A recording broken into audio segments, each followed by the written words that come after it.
I have a documentary, The Early Works of Walt Disney, the Foundation of a Pedophilic Institution.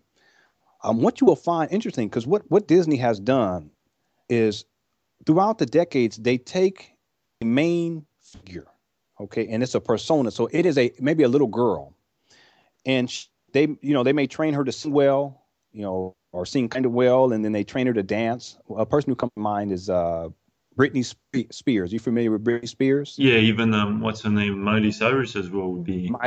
Let's use Miley Cyrus as an example.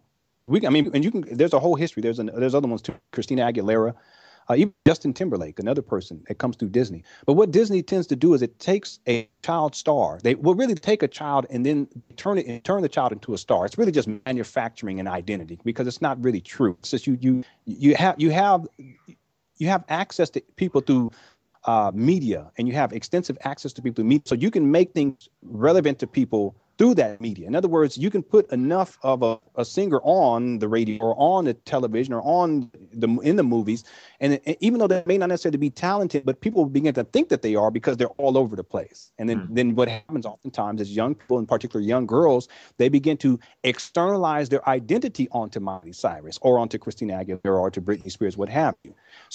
So in essence, what I'm saying here is that oftentimes throughout history, what Disney has done is it has taken a particular child, turned the child into a star. And then once the child becomes acclaimed and young people begin to externalize power on or externalize identity onto that star then slowly begins to be turned into a sexualized object. You see. So what happens is that all of those young people who externalize their identity onto this particular person, Miley Cyrus as an example, they too begin to adopt this notion that they too are a sexualized object, even though they're 10 years old or 11 or 12 or 13. So in terms of the media manipulation, Disney has really done a huge disservice in terms of children's psychosexuality, because oftentimes children are being put into a position where they become sexual. They perceive themselves to be sexual beings when in point of fact, they're just a child. And this goes back to the early works of Walt Disney. The first productions of Walt Disney was called the Alice series. And I have a documentary on this, the early works of Walt Disney, the foundation of a pedophilic institution. And the whole premise of this particular production was to put this little girl, dress her up as an adult with the lipstick and the makeup and have her on with adult dresses on, put her in situations and circumstances where her safety is compromised, but she's also dealing with males who are much older than she is. And oftentimes she's put in compromised positions physically.